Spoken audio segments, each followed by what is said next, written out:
जय श्री राधे राधे, जय श्री राधे राधे, जय श्री कृष्णा, जय श्री कृष्णा। श्रीमद् भागवत गीता के 9वें अध्याय का श्लोक है। ये 26वां श्लोक है। यन्ति हि देवव्रता है देवन्तुति पितृवृंता है भूतनि यन्ति भूतेजा यन्ति मध्यजिनो मम। जो देवताओं की पूजा करते हैं वे देवताओं के बीच जन्म लेंगे। जो पितरों को पूजते हैं वे पितरों के पास जाते हैं, और जो भूत प्रेतों की उपासना करते हैं वे उन्हीं के बीच जन्म लेते हैं, और जो मेरी पूजा करते हैं वे मेरे साथ निवास करते हैं। श्री कृष्ण कहते हैं, यदि कोई चंद्रमा, सूर्य या अन्य लोगों को जानता है, चाहता है, तो वो अपने गंतव्य को बताए गए विशिष्ट वैदिक नियमों का पालन करके प्राप्त कर सकता है। इनका विशद वर्णन वेदों के कर्म कांड अंश 10 पुराणी से हुआ है, जिसमें विभिन्न लोगों में स्थित देवताओं के लिए विशिष्ट पूजा का भी विधान है। इसे विशिष्ट यज्ञ करके पितरों को प्राप्त किया जा सकता है। इसी प्रकार मनुष्य भूत प्रेत लोकों में जाकर के यक्ष राक्ष या पिशाच बन सकता है। पिशाच पूजा को काला जादू कहते हैं। अनेक लोग इस काले जादू का अभ्यास करते हैं और सोचते हैं कि ये अध्यात्म है, किंतु ऐसी कार्यकलाप नितांत भौतिकवादी है। इसी तरह शुद्ध भक्त केवल भगवान की पूजा करके निसंदेह वैकुंठ लोक तथा कृष्ण लोक की प्राप्ति करता है। इस श्लोक के माध्यम से ये समझना सुगम है कि जब देवताओं की पूजा करके कोई स्वर्ग प्राप्त कर सकता है, तो फिर शुद्ध भक्त कृष्णा या विष्णु के लोक क्यों नहीं प्राप्त कर सकता। दुर्भाग्यवश अनेक लोगों को कृष्णा तथा विष्णु के दिव्य लोकों की सूचना नहीं है, अतः न जानने के कारण वे नीचे गिर जाते हैं। जहाँ तक कि निशेषवादी भी ब्रह्मा ज्योति से नीचे गिरते हैं। इसलिए कृष्ण अपना व्रत आंदोलन इस दिव्य सूचना को समूचे मानव समाज में विचारित करता है कि केवल हरे कृष्णा मंत्र से जाप से ही मनुष्य सिद्ध हो सकता है और भागवत धाम को वापस जा सकता है। मंत्र पुष्टे फल तैव युह भक्ता है प्रचंथि तहे भक्तु प्रधिम प्रंतिमा है। हरे कृष्णा हरे कृष्णा हरे कृष्णा। यदि कोई प्रेम तथा भक्ति के साथ मुझे पत्र पुष्प फल या जल प्रदान करता है तो मैं उसे स्वीकार करता हूँ। इसका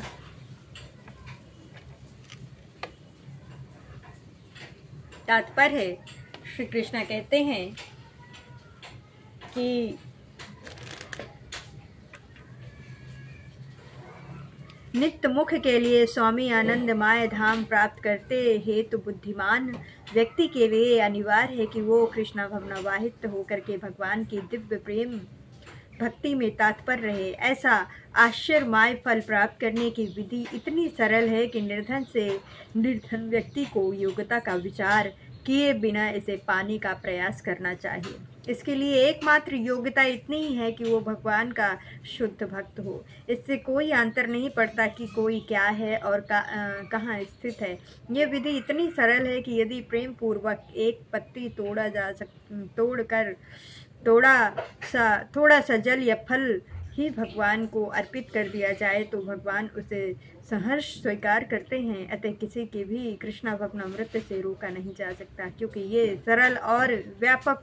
ऐसा कौन मूर्ख होगा जो इस सरल विधि से कृष्णा भवनावाहित नहीं होना चाहेगा और सच्चिनंदन माय जीवन की परम सिद्धि नहीं चाहेगा। कृष्णा को केवल प्रेम भक्ति चाहिए और कुछ नहीं। कृष्णा तो अपने शुद्ध भक्त से एक छोटा सा फूल तक ग्रहण करते हैं, किंतु अभक्त से वे कोई भेंट नहीं चाहते, उन्हें किसी से कुछ भी नहीं चाहिए, क्योंकि वे आत्म तुष्ट हैं। तो भी वे अपने भक्त की भेंट प्रेम तथा स्नेह के विनियम में स्वीकारते हैं। कृष्ण भवनामृत विकसित करना जीवन का चरम लक्ष्य है। इस श्लोक में भक्ति शब्द का उल्लेख 2 बार ये घोषित करते हुए कि यह भक्ति की कृष्ण के पास पहुंचने का एकमात्र साधन है। किसी अन्य शर्त से यथा ब्राह्मण, विद्वान, धनी या महान विचारक होने से कृष्ण किसी प्रकार की चेष्टा भेंट लेने को तैयार नहीं होते। भक्ति की मूल सिद्धि है, जिसके बिना वे किसी से कुछ भी लेने के लिए प्रेरित नहीं किए जा सकते। भक्ति कभी अहेतुकी नहीं होती है। ये शाश्वत विधि है। ये परम ब्रह्मा की सेवा में प्रत्यक्ष कर्म है। ये बतला करके वे ही एकमात्र भोक्ता आदि स्वामी का समस्त यज्ञ भेंटों के वास्तविक लक्ष्य हैं। अतः भगवान कृष्ण ये बताते हैं कि वे किस प्रकार की भेंट पसंद करते हैं। यदि कोई शुद्ध होने तथा जीवन के लक्ष्य तक पहुंचने के उद्देश्य से भागवत गीता करना चाहता है, तो उसे चाहिए कि वो पता करे कि भगवान उससे क्या चाहते हैं। कृष्ण से प्रेम करने वाला उन्हें उनकी इच्छा वस्तु देगा और कोई ऐसी वस्तु भेंट नहीं करेगा जिसकी उन्हें इच्छा न हो या उन्होंने ना मांगी हो। इस प्रकार कृष्ण को मांस, मछली तथा अंडे भेंट नहीं किए जाने चाहिए। यदि उन्हें इन वस्तुओं की इच्छा होती तो वे इनका उल्लेख करते। उल्टे वे स्पष्ट संदेश देते हैं कि उन्हें पत्र, पुष्प, जल तथा फल अर्पित किए जाने और वे उन्हें स्वीकार करेंगे। अतः हमें यह समझना चाहिए कि वे मांस, मछली तथा अंडे स्वीकार नहीं करेंगे। शाक, अन्न, फल, दूध तथा जल यही मनुष्य के उचित भोजन है और भगवान कृष्ण ने इन्हीं का आदेश दिया है। इनके अतिरिक्त हम जो भी खाते हैं वो उन्हें अर्पित नहीं किया जा सकता, क्योंकि वे उसे ग्रहण नहीं करेंगे। यदि हम ऐसा भोजन उन्हें अर्पित करेंगे तो वे हमें प्रेम भक्ति नहीं कर सकेंगे।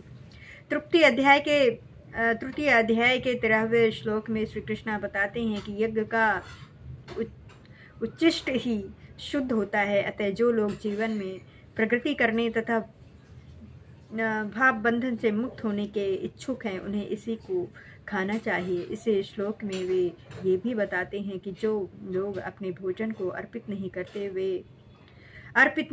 वे पाप भक्षण करते हैं। दूसरे शब्दों में इनका प्रत्येक कोर इस संसार की जटिलताओं में उन्हें बांधने वाला है।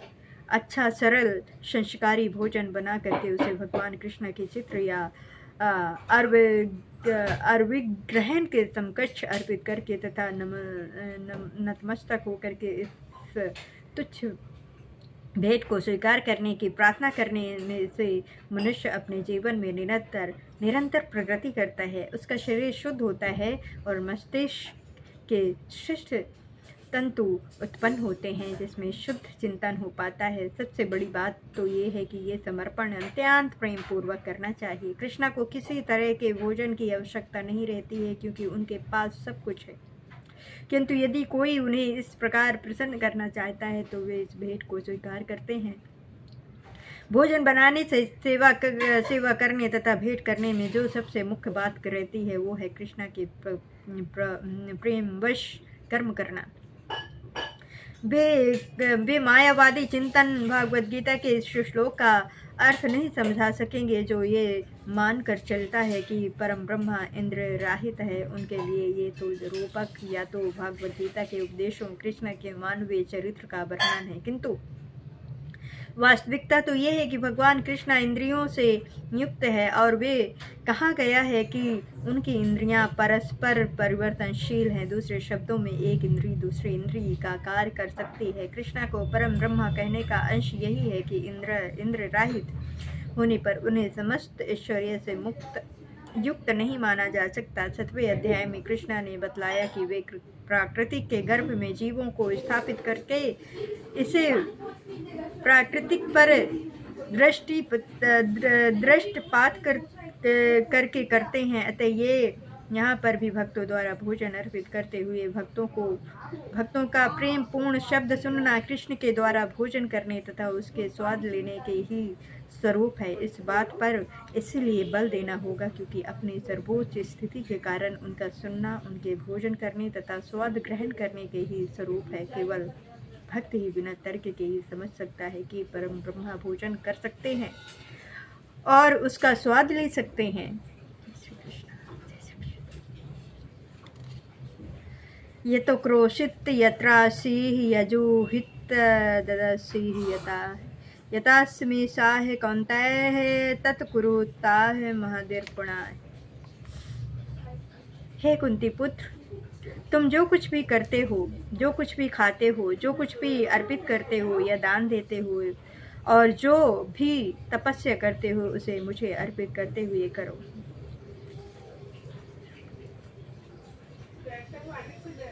इसका तात्पर्य इस प्रकार प्रत्येक व्यक्ति का कर्तव्य है कि अपने जीवन को इस प्रकार ढाले कि वो किसी भी दशा में कृष्ण को ना भूल सके। प्रत्येक व्यक्ति को अपने जीवन निर्वाह के लिए कर्म करना पड़ता है और कृष्ण यहाँ पर आदेश देते हैं कि हर व्यक्ति उनके लिए ही कर्म करे। प्रत्येक व्यक्ति को जीवित रहने के लिए कुछ न कुछ खाना पड़ता है।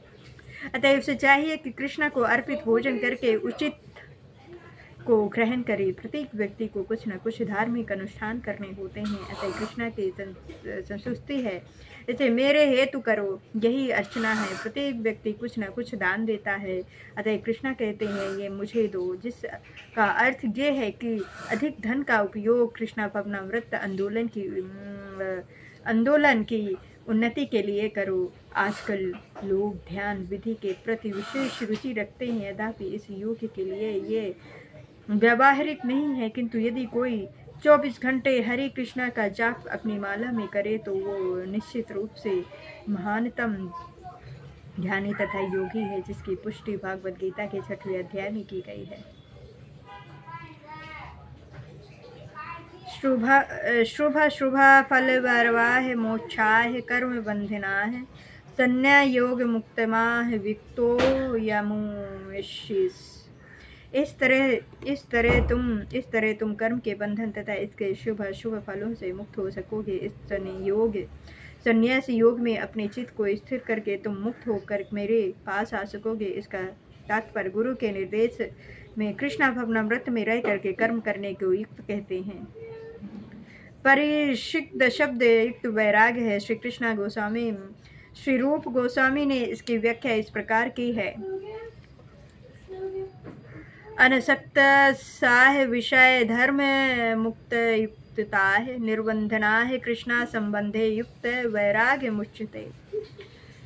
श्री रूप गोस्वामी कहते हैं कि जब तक हम इस जगत में हैं तब तक हमें कर्म करना पड़ता है, हम कर्म करना बंद नहीं कर सकते हैं। अतः यदि कोई कर्म करके उसके फल कृष्ण को अर्पित कर दिए जाएं तो ये कृष्ण वैराग्य कहलाता है। वस्तुतः संन्यास में स्थित होने पर ऐसे कर्मों से वंचित से चित्त रूप दर्पण स्वरूप हो जाता है और कर्ता ज्यों ज्यों क्रमशः आत्म साक्षात्कार की ओर प्रगति करता जाता है तो वे परमेश्वर के प्रति पूर्णतः समर्पित होता रहता है। अंतिम अंत में वो मुक्त हो जाता है और ये मुक्ति भी विशिष्ट होती है। इस मुक्ति से वो ब्रह्मा ज्योति में तद्दान कर नहीं होता है अपितु भगवत धाम में प्रवेश करता है। यहाँ स्पष्ट उल्लेख है, मम उद्देश्य में है वह मेरे पास आता है, अर्थात मेरे धाम वापस आता है। मुक्ति की 5 विभिन्न अवस्थाएं हैं। यहाँ पर यह स्पष्ट किया गया है कि जो भक्त जीवन भर परमेश्वर के निर्देशन में रहता है ऐसी अवस्था को प्राप्त हुआ रहता है, जहाँ से वो शरीर त्यागने के बाद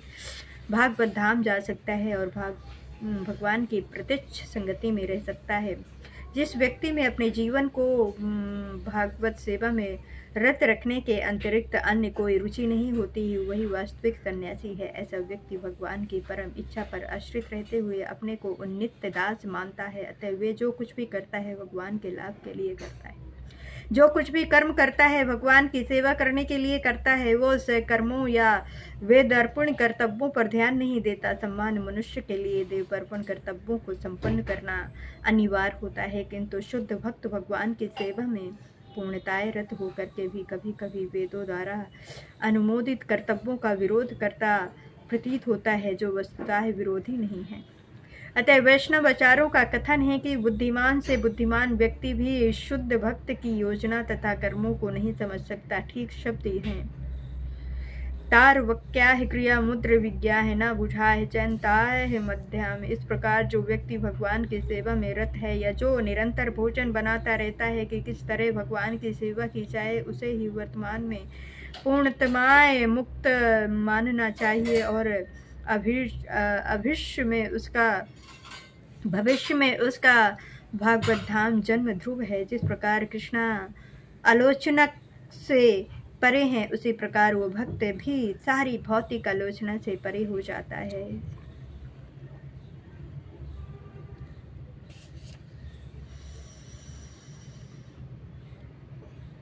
चंदोह सर्वभूतेषु तह देशो हिस्तनाह प्रिय। ये भोजनता है यह भक्ता है यमी तेषु चमसा है।